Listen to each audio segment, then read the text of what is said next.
roads and factors and founders.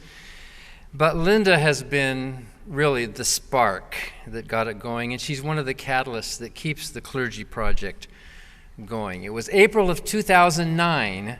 I was in the office. It was the day after Easter Sunday. I got a phone call from a Church of Christ minister in East Tennessee who told me, kind of whispering, that he had lost his faith, but he was still stuck in the ministry. And I knew that feeling. I told him about the Dennett LaScola study, and as you know, he jumped at the chance to participate as long as his privacy was guaranteed. He said he wanted to be known by the name Adam Mann, and that's what I know him as, is Adam Mann. In fact, I just checked my email. I have over 1,600 emails from Adam Mann over the years. And when the Clergy Project launched in March 2011, with about 50 or 52 current and former clergy who have abandoned it, Adam was an active participator, and he also helped establish the online forum and do all of this admin work, which was very, very useful for that. You might have seen he was featured on ABC Nightly News in 2010, interviewed by Dan Harris behind a screen about his story. We're pleased that this story is getting a wide coverage.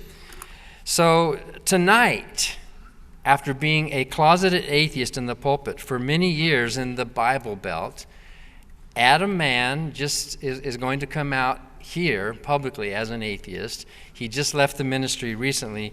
So when you get to know him, make him feel welcome. Make him feel welcome at his first visit to a place of a bunch of godless heathens like you. Let him know what true heathen fellowship is all about. So I'm going to let him tell you his real name tonight. So Adam Mann, can you come up, and then I can start calling you by your real name. Where are you? Here.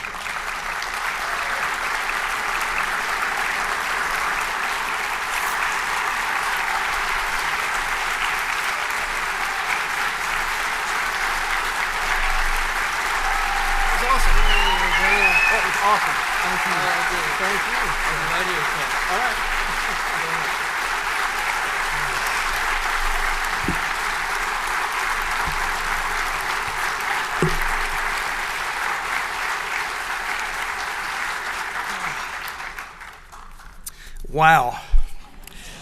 8 years ago, I did not even know what a free thought convention was.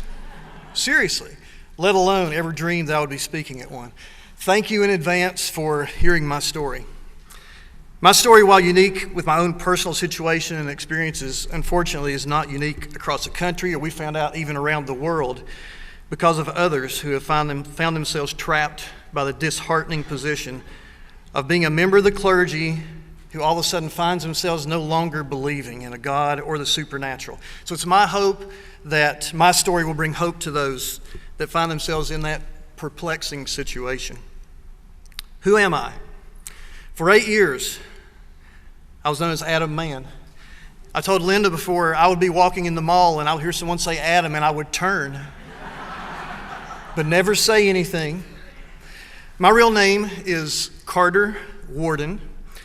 I was born in 1963. I was born an agnostic because I could not prove anything, but I was open to everything. I've lived in East Tennessee since I was 4 years old. So if you can't understand everything that I say, hopefully this will be in a written form later. What's the spiritual climate of East Tennessee, you might ask? Last year, the Tri-Cities, Tennessee, was named the third most Bible-minded city in the United States by the American Bible Society and the Barna Group, only behind Birmingham, Alabama, and Chattanooga, Tennessee. Participants are considered Bible-minded if they have read the Bible at least once in the previous week and they have a literal interpretation of Scripture. That's where I live. My early religious upbringing was United Methodist. But then as a teenager and then a young adult, I transitioned into the Christian Church, Church of Christ, which was the instrumental version, because there is a non-instrumental version of the Church of Christ, because we know how segmented the faithful can be sometimes. So I was born smack dab in the middle of American Protestantism. Why did I become a pastor? Originally, I was an automotive technician by trade with a 2-year associate degree.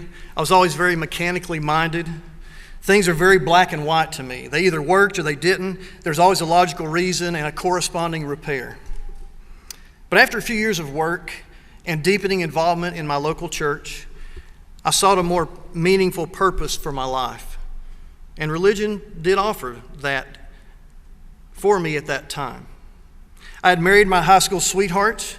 In fact, we just celebrated our 33rd anniversary. We have 2 grown children. But early on, my wife and I decided that our lives and our marriage even would be dedicated to ministry.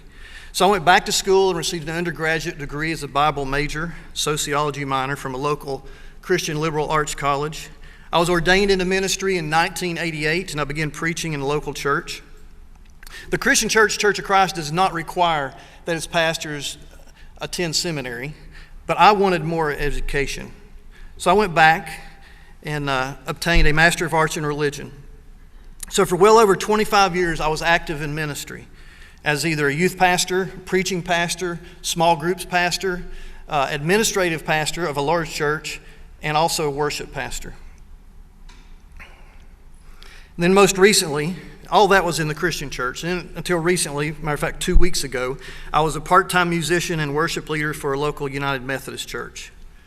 By the way, I am looking for work I can do from home or on the weekends now.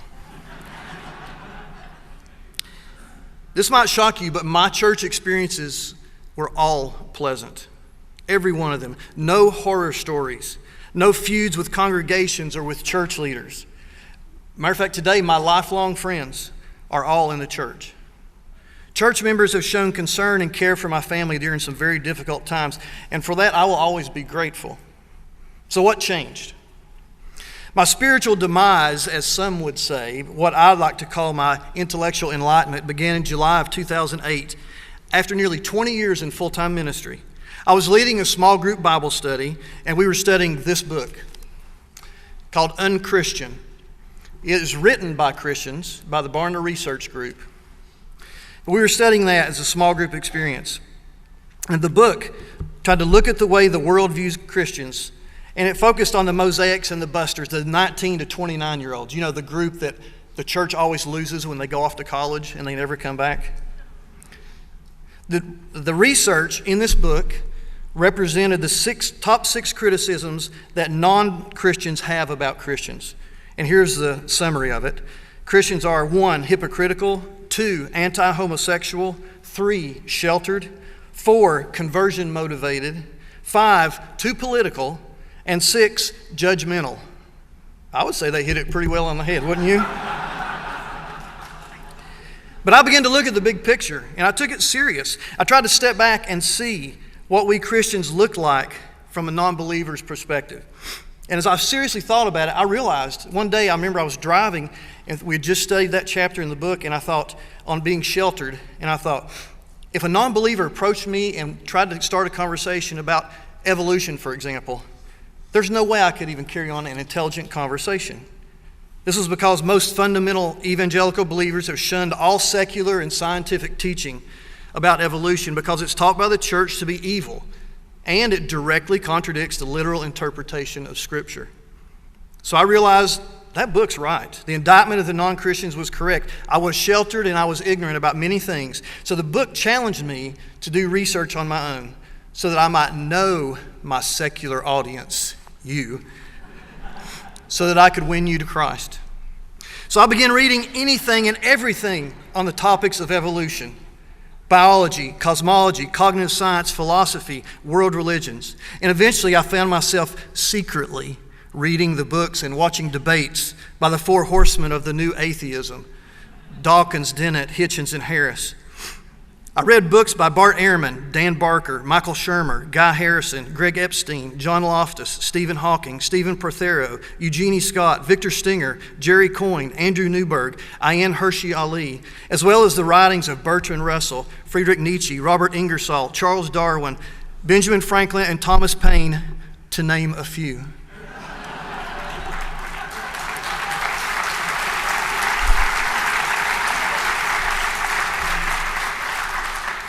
But you see, I knew that if Christianity were true, that it wouldn't matter what I was studying.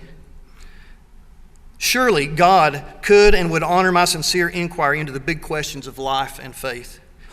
Surely searching for understanding and truth would even draw me closer to Him. I had always said a faith unchallenged is really not faith at all. And I always loved to quote Francis Schaeffer at the time, who stated, for faith to have a conviction of a whole person, it must be based upon the mind as well as the heart. So I thought, okay. I found myself continuing to plunge into areas of study I'd never seriously contemplated. So between July 2008 and April 2009, I read over 60 books, listened to hundreds of hours of lectures and debates. I watched 25 documentaries and movies. I went through 8 college-level courses from the teaching company on philosophy, evolution, New Testament, world religions, biology, and human behavior. And although I had over 20 years of Christian teaching and doctrine as a foundation, I tried to balance my study so I wouldn't be swayed by one stream of ideology. Therefore, I read both Christian writers as well as non-believers. My complete study list, if you would happen to be interested, is found on Linda LaScola's Rational Doubt Pathos blog under the Media tab. All 33 pages of it, I believe. I also audited a graduate level class on the historical life of Christ to see what the most recent scholarship had to offer in an attempt to recover my waning faith. But the class only solidified my skepticism by showing how little we can really know about the life of Christ as recorded in the New Testament and its outside sources, and the plethora of variations and inconsistencies and contradictions in the text. But realizing I wasn't the first person to wrestle with doubt, I sought the advice of some people that I respected, that I knew I could trust. So over a period of almost 1 year, I met with 4 different Bible college and seminary professors, 3 pastors, and even a professional Christian counselor whose official diagnosis was, you have a conflict of careers. Now, while I respect each of these people, none of them had satisfactory answers. In fact, most of them, the majority, said that I needed to leave fundamentalism and move and minister in a more liberal denomination. They told me that I was interpreting the text too literally. And while this solution might and does work for some, I saw it as avoiding the ultimate question. Is there really an all-knowing, all-powerful, loving, intervening God as revealed in Scripture? Tell me, is there? Okay. That was a good response. My conclusion after 10 months of intense study and following study, and still to this day, is no, there is not. You are correct.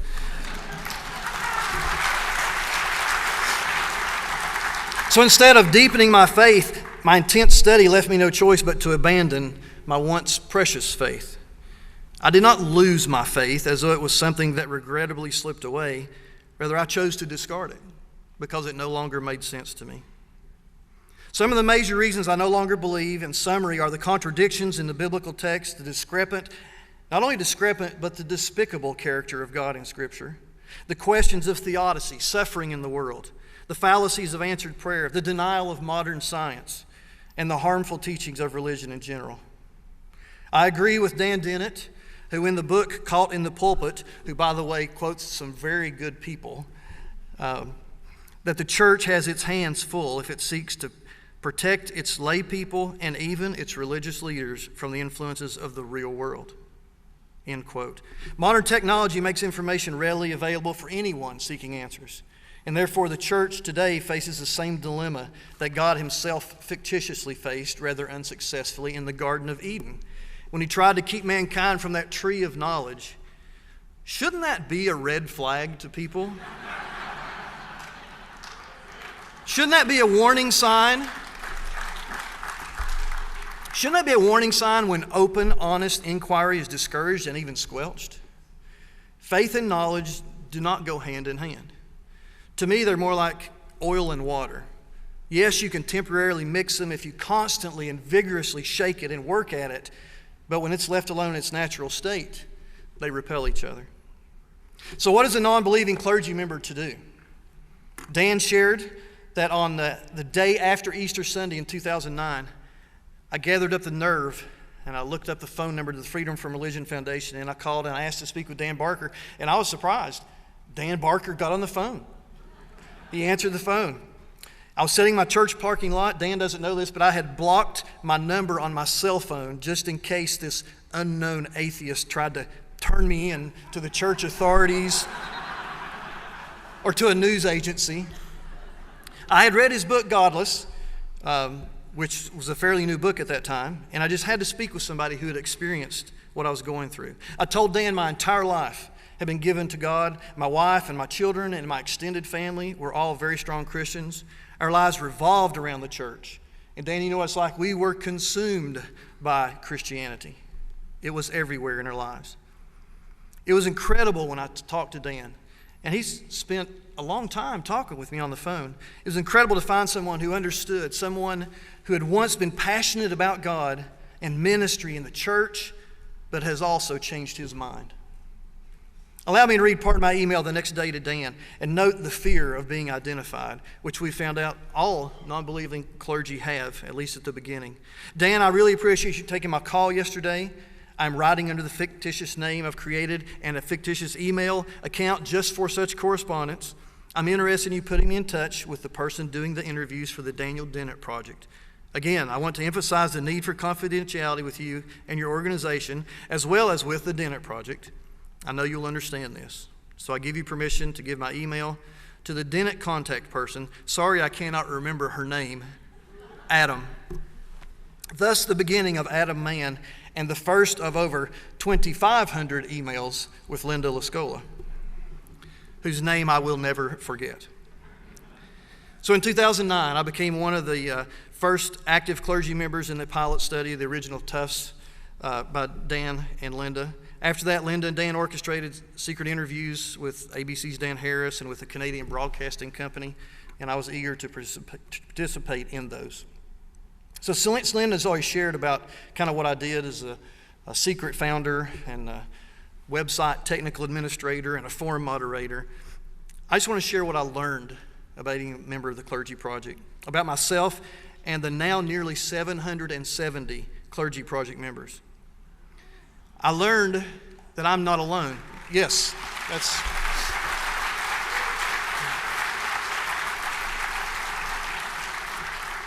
I learned that I'm not alone. I learned that reason and science are the best tools for people to discover truth, freedom, happiness, and purpose in this life. I learned that goodness and morality do not come from a God. Goodness, morality, happiness, compassion, love, self-sacrifice, and a desire to make this world a better place can be found within each one of us in our minds when we accept the role as the most evolved and most privileged species on earth.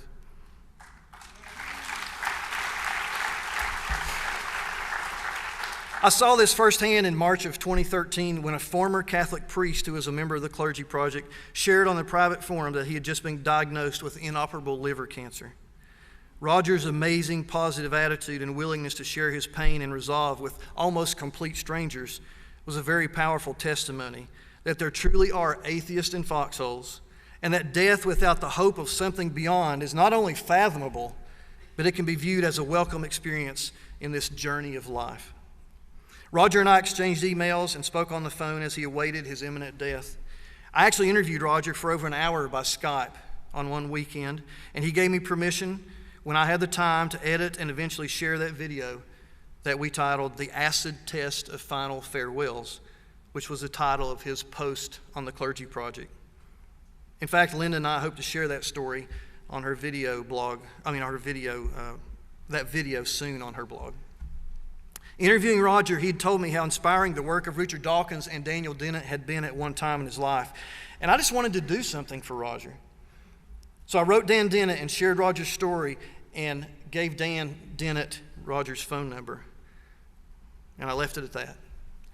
One day later, Roger wrote me and said, "Adam, if you did anything to facilitate the call I just received, I thank you from the depths of my heart." It was a very heartwarming surprise and damn near midnight his time. I had often watched him as one of the four horsemen, one of the pure essences of the goodness of this universe. Roger died peacefully at his home less than 2 weeks after my interview and Dan's call. Peace, compassion, purpose, all exhibited in the lives of those who are not believers. Truly a real testimony of goodliness without godliness.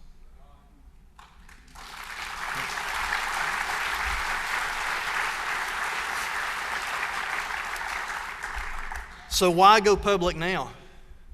You've hidden your identity for 8 years. Can't you keep it up? Who would want to? While doing one interview for the Clergy Project, I was asked what fears I had, and my answer was, my greatest fear is doing nothing at all and pretending to be someone that I'm not for the rest of my life. You see, all of us non-believing clergy have our own reasons for remaining closeted when we do. Many, like me, refrain from telling others because we don't want to hurt or embarrass family members or friends. Combine that with the financial stress of trying to change a career in midstream, and you can see why many learn to tough it out and put up with the cognitive dissonance and the gut-wrenching feeling of inauthenticity.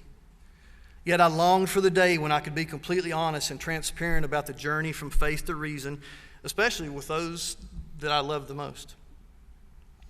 In 2013, I realized I had to give up some of my responsibilities with the Clergy Project so I could truly focus on changing careers. Thankfully, I did find a good job at a local university, and I quietly, as I called it, oozed out of ministry. But because of the financial needs of my family, even though I wasn't working full-time in the church anymore, I was a part-time music minister. Maybe I should have been happy with the way things were, because who knew the difference? God didn't, evidently, right? What the people don't know won't hurt them, right? And I really did a try. For almost 2 years, I tried to see if I could live under the radar. I logged off of the Clergy Project. I gave up my responsibilities as website administrator and as a forum moderator, and I just logged off. I stopped reading about and corresponding with anybody from any of the free thought organizations. I even stopped emailing Linda and Dan Barker and Dan Dennett for an extended period of time. Maybe I could learn to live with the tension. And I did for a little while. But I still ultimately had to live with myself. During that time period, I attended several funerals. In fact, I sang at many of them for family and for friends. And each time I found myself barely being able to sit through the service. And I was thinking, what will they say about me when I die? I don't believe this that I'm seeing. I don't want a Christian funeral. But guess what? That's what I'm going to have because nobody knows any different. I would think, I don't want to be remembered as a spiritual person. I'm no longer a man of faith. I'm a man of reason. I'm a man who trusts science. I want to enjoy this one short life that I have. I want people to know that I rejected faith and lived a meaningful, happy life without it. I told that to my daughter one day, and she replied, "Dad, it won't matter when you're dead. Why don't you tell people now?"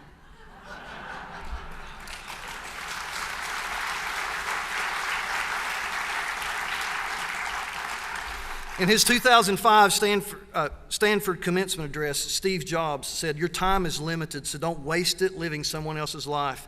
Don't be trapped by dogma, which is living with the results of other people's thinking. Don't let the noise of others' opinions drown out your own inner voice." And his now haunting words have impacted me tremendously because I have been trapped by dogma and other people's thinking. My true voice has been suppressed and silenced. And as a result, I've been living a life of secrecy, duplicity, and hypocrisy. But that stops today.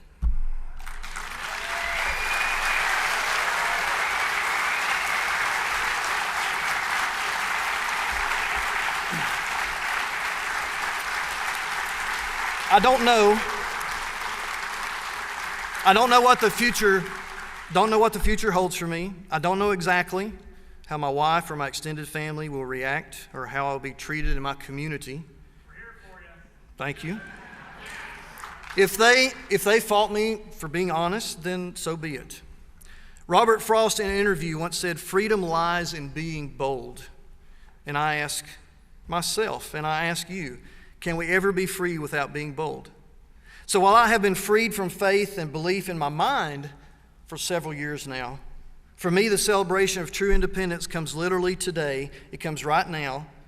Now, as I finally find the boldness to openly proclaim to the world that I'm no longer a member of the clergy or a person of faith, I live with reason as my guide, and I am an atheist.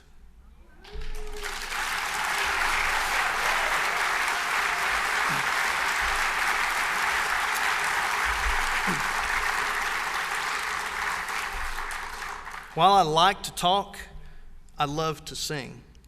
So I'm going to sing a song to you that I wrote in 2011. I remember recording it and sending it to Linda and Dan.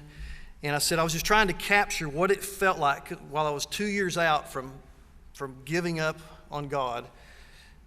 But I remember that confusion, that betrayal that I still felt as if He were real. And so I tried to capture that in a song. So, but also to express the excitement and the freedom that I would hopefully one day enjoy. So I'm going to sing it for you now, before anyone, for the first time ever. So.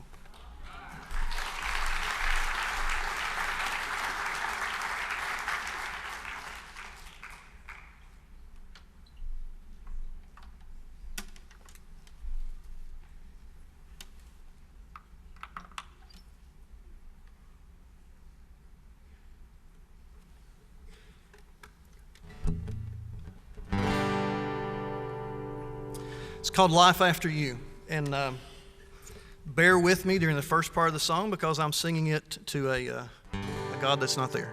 Okay.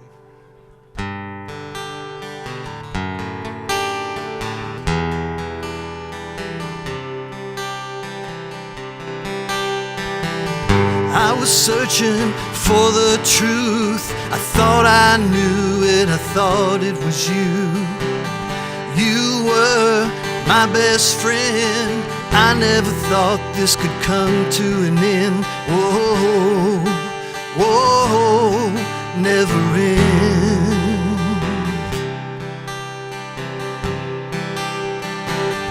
You were my source of strength, my solid rock, my hiding place. If everyone deserted me, you'd stand beside me. You'd never leave. Oh, oh, never leave.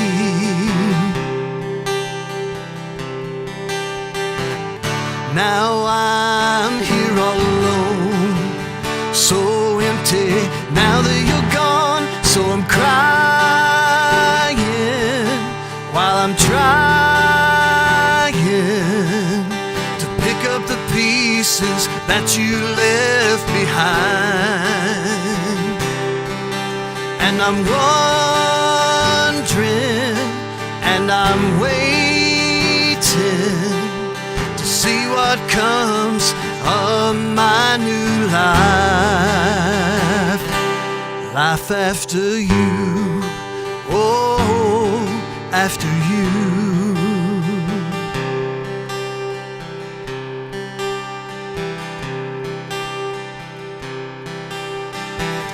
Looking back on all I went through, I know I thought too highly of you. But now I know you can never be something you're not, and that has set me free. Oh, oh, set me free.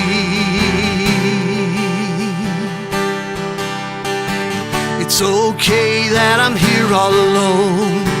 Life has more meaning now that you're gone, so I'm yearning and I'm learning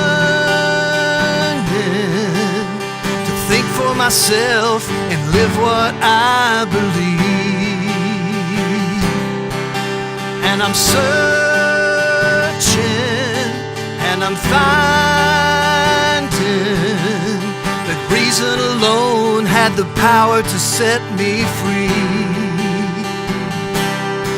Well, I said reason alone had the power to set me free. Oh, set me free. Whoa, I'm free.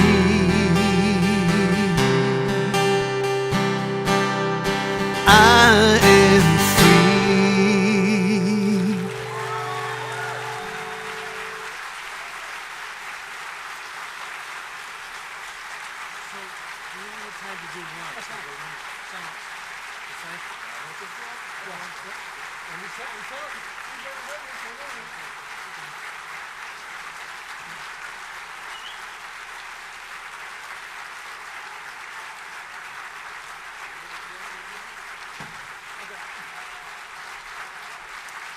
Thank you. We've got one more little surprise for you.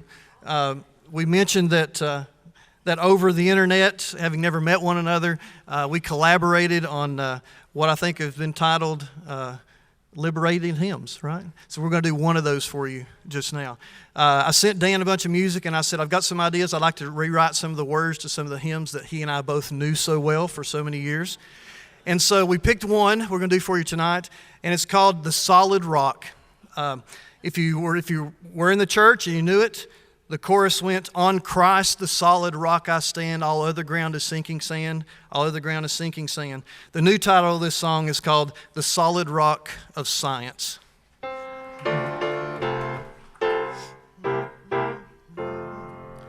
My hope is built on nothing less than facts learned from hypothesis. I dare not trust the sweetest myth, but wholly trust in science. On science, the solid rock I stand, all other ground is sinking sand. All other ground is sinking sand. When problems rear their ugly face, I trust minds of the human race. When all around my soul gives way, knowledge is my true hope today. On science, the solid rock I stand, all other ground is sinking sand. All other ground is sinking sand. When we are sick and prayers all fail, medicine can cure our ails. I do not trust in God's good grace. Real hope is found in science. On science, the solid rock I stand. All other ground is sinking sand. All other ground is sinking sand. Religion is corrosive to science. It teaches people to be satisfied with trivial, supernatural non-explanations and blinds them to the wonderful real explanations that we have within our grasp. It teaches them to accept authority, revelation, and faith, instead of always insisting on evidence. One day I hope all men will see religion's harm humanity. The greatest tools for our ascent, education and enlightenment. Sing with us. On science, the solid rock I stand. All other ground is sinking sand. All other ground is sinking sand.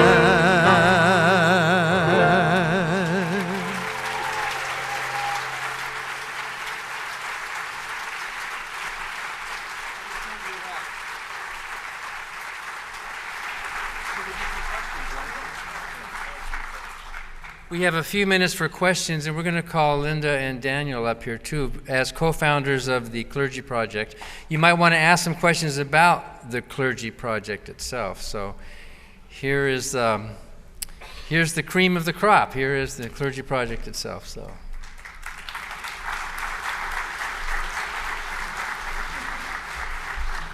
there are microphones here and here, and we've got a few minutes to take questions.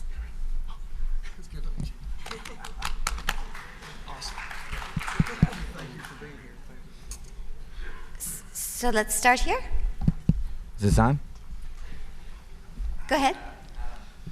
Oh, the mic isn't on. Buzz? Somebody? We'll alternate sides.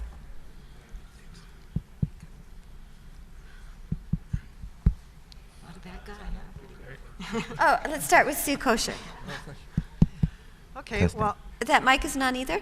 wait, maybe it just needs to be tried. I could have sworn I heard something here when you walked by. Not working. It's working. Andy, I can talk about Okay, go ahead. So, hey, thank you very much for that. Hold it up.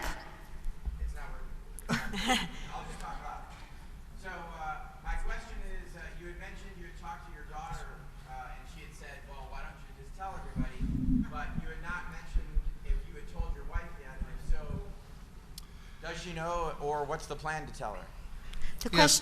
The question, do you want to repeat it? Okay. Yeah, the question was, I mentioned speaking to my daughter, so obviously she knew about it. My son also knew about it. My wife has known that I struggled with faith for quite a while. In the last few years, we really didn't talk about it that much because it really upset her. But she did know that I was coming to this event. But really, it's, the reason that I took so long was, I think, to try to protect my family. But then I really thought about, ultimately, I just can't not be myself for the rest of my life. And I think even through conversations today on the phone with them, it's been very positive. So. Sue, do we have a mic working now? I don't know. Yeah. Yay! It's a miracle. So I am amazed and thrilled to know how large the Clergy Project has become. I really didn't know it was that big, and that's awesome, and congratulations to all of you for getting it started.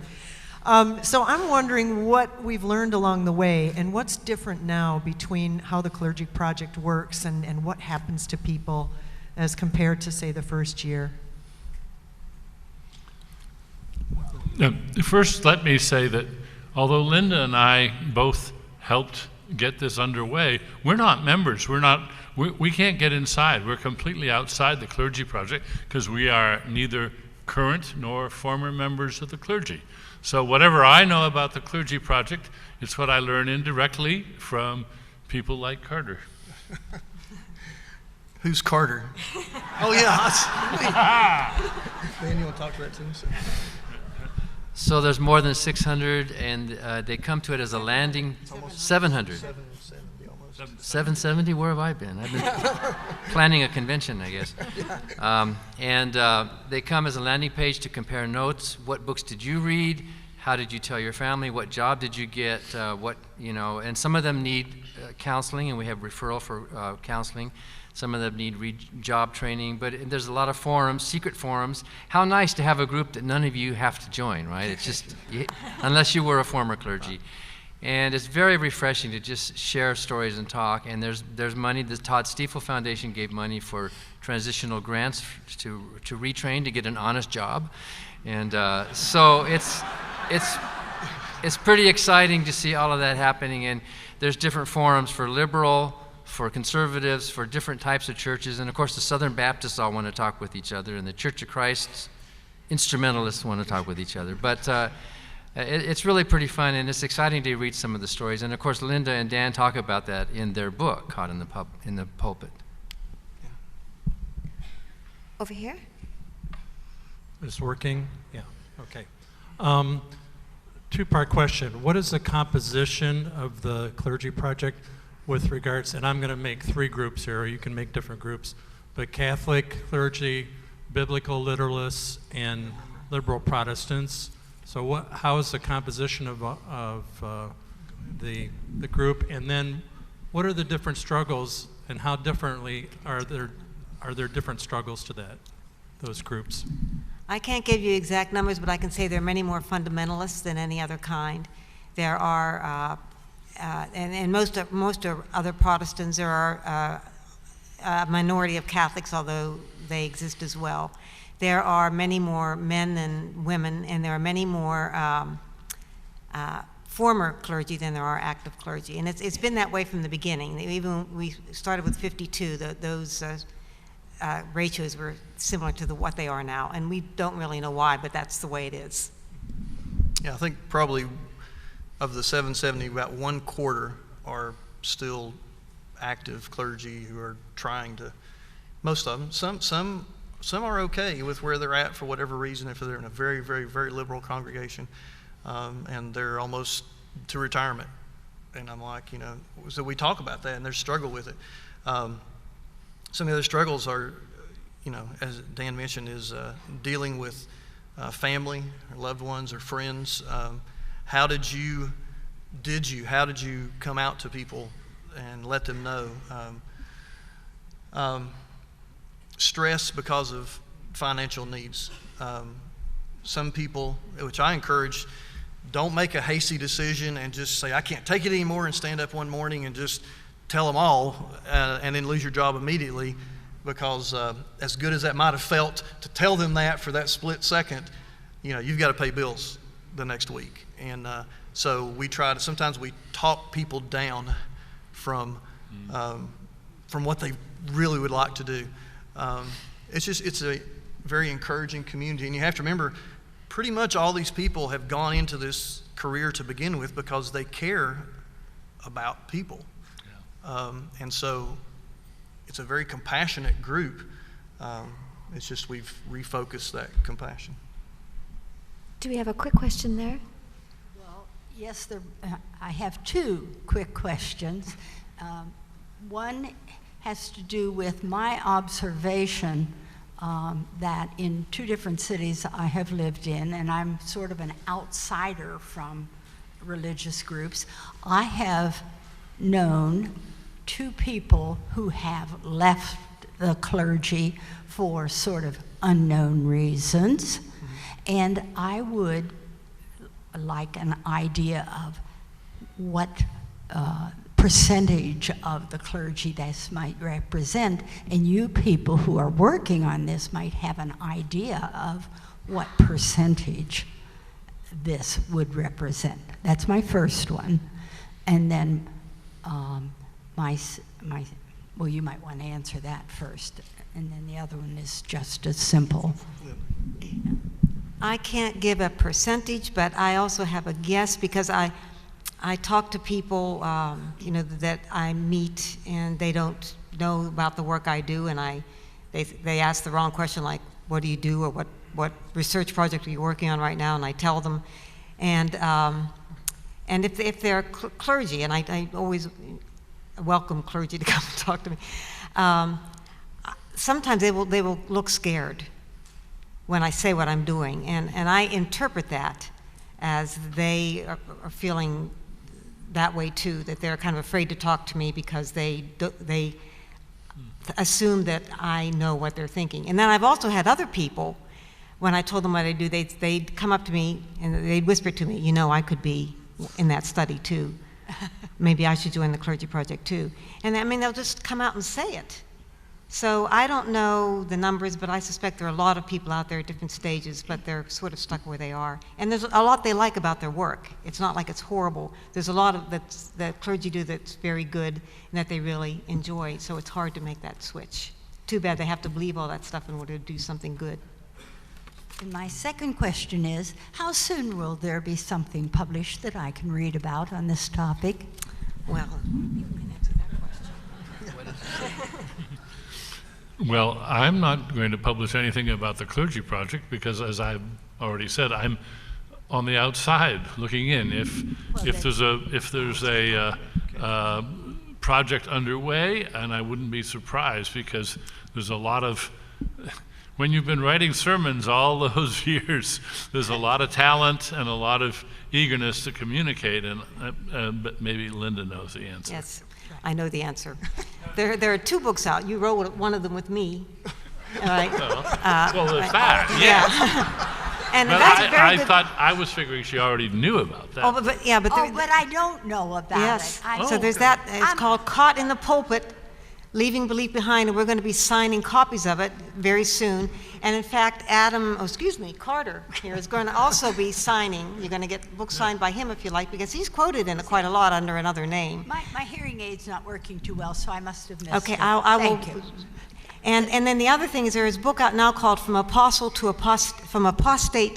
am I getting it wrong? Apostle to apostate. From Apostle to Apostate, written by Catherine Dunphy, who is one of the original members of the Clergy Project and was a participant in the Dennett LaScola study, which is a story of the Clergy Project. So you can, if you talk with me later, we can look that up as well. Thank you. Go ahead. Yeah. Hi there. Let's see. This will work, hopefully. Thank you again for all of that. That was amazing. And welcome to this family. I'm newly out as an atheist as well. It's a good feeling. I'm curious. I've always looked at minors and children, and especially with childhood indoctrination.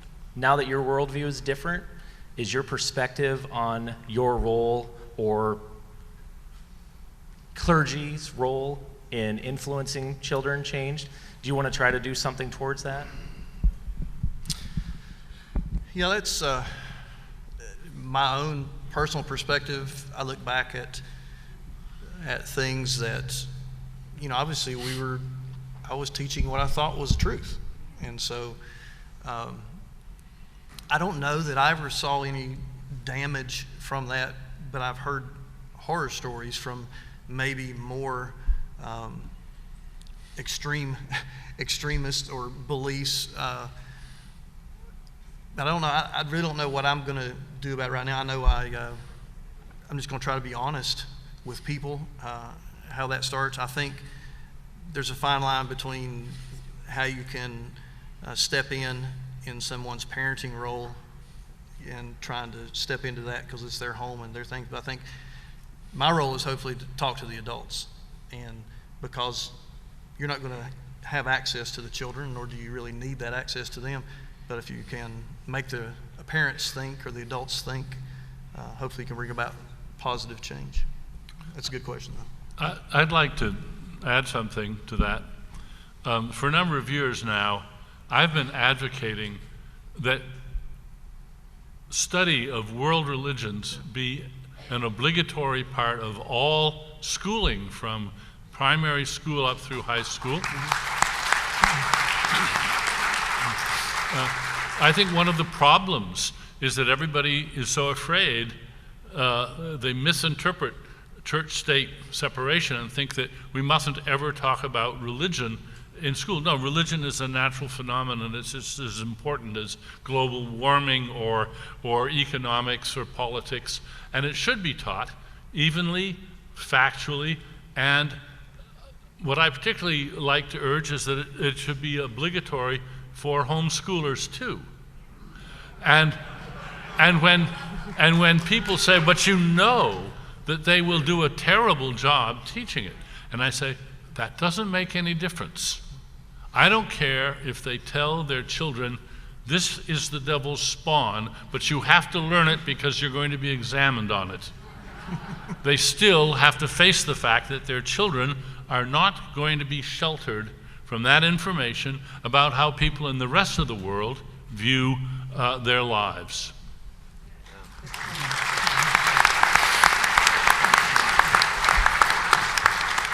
So I have a good friend of mine whose whole life pretty much revolves around religion. Like, if he became an atheist, I think his marriage would kind of fall apart. So I was kind of wondering, because it's kind of the same situation with like a minister, like their whole life is enamored in this. Is it like ethical of me to try and convince him otherwise? You want to speak to me? No, I think you just need to be a friend. I've never been a confrontational person. I do anything to avoid confrontation almost. And I'm usually a peacemaker. I really believe that every person needs to be respected initially. They might lose that respect with doing something crazy or outlandish, but so I think just honest dialogue, which a lot of people are afraid to do. I do understand some people, they're so entrenched and so ingrained that I wouldn't encourage anything to happen drastically, but I think just subtle subtle influences and talk might be the best route to take. All right, thanks. And one more thing. That song that you wrote was really amazing. Have you ever thought about putting some more like production value in that and like releasing it? I've got three or four more that I've written, but I've never performed them for anyone. So. Well, you should perform them more, I think. Hi, my name is Marilyn Melmauer. I am a physician. I was born here in Pittsburgh, but moved to Los Angeles. I have a practice there. I came back for this. When I was 17, I visited my grandfather here, and I was in the Catholic Church, went to confession after talking to my grandfather about a clause, a part in the Bible, and the priest said to me, no, you don't read the Bible, you read the Missal. At which point I stood up and said, this is America. And I walked out. I never went back. In my office, I violate all the rules. I talk about politics and religion. And my patients love it. Okay? And I have many free books, the Bible, Atheist Bible, they love that too. I tell them, my religious patients, you give people that are doing good, you give a religion a good name. I give them credit. Look at us. Most of us are gray and bald. Okay, we're old. Good for us. But what are we going to do for the young people? We need to be honest. We need to be loving, kind, and honest.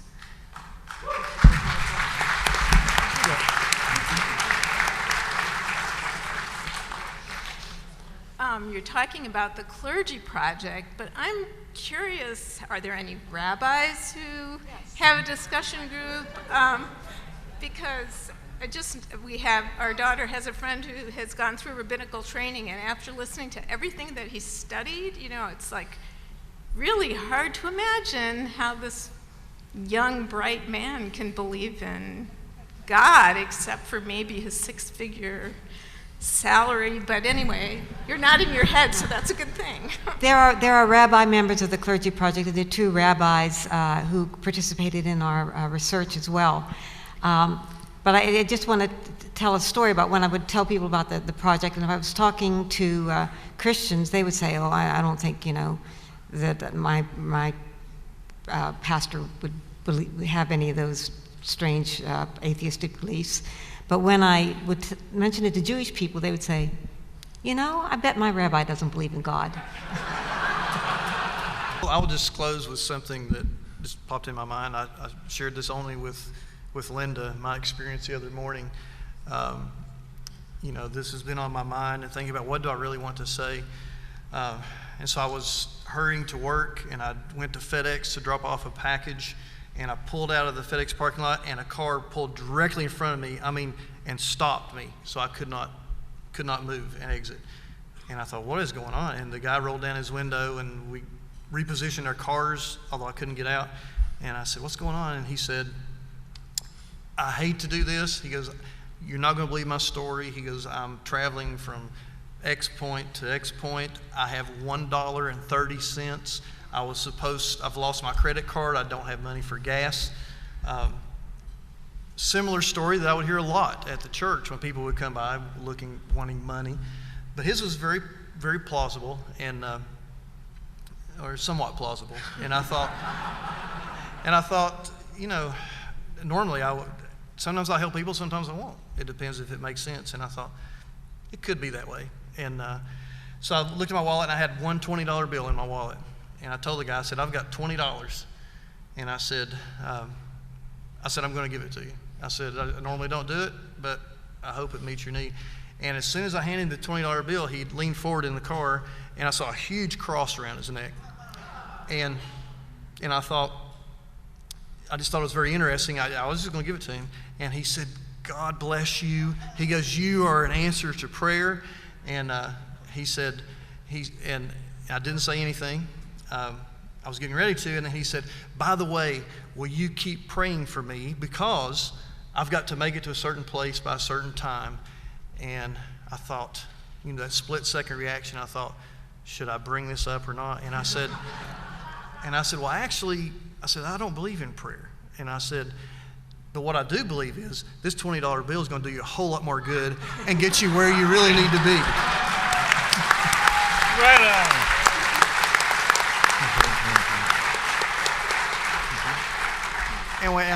And when I shared that with Linda, she goes, you know what? Sometimes we don't take those opportunities, even as leaders in the non-belief community. I think she was talking about where people, she goes, we just pass things off or we don't want to bring it up. And, I just thought I wasn't abrasive. I was just being honest. And when I told that to the guy, by the way, his jaw just dropped. And he said, okay, thanks. Yeah. Linda, final words there.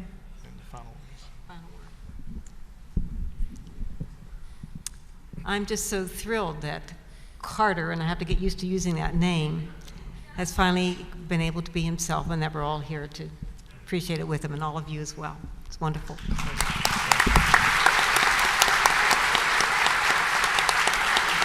Thank you. Can you get a photograph? And Dan? Okay.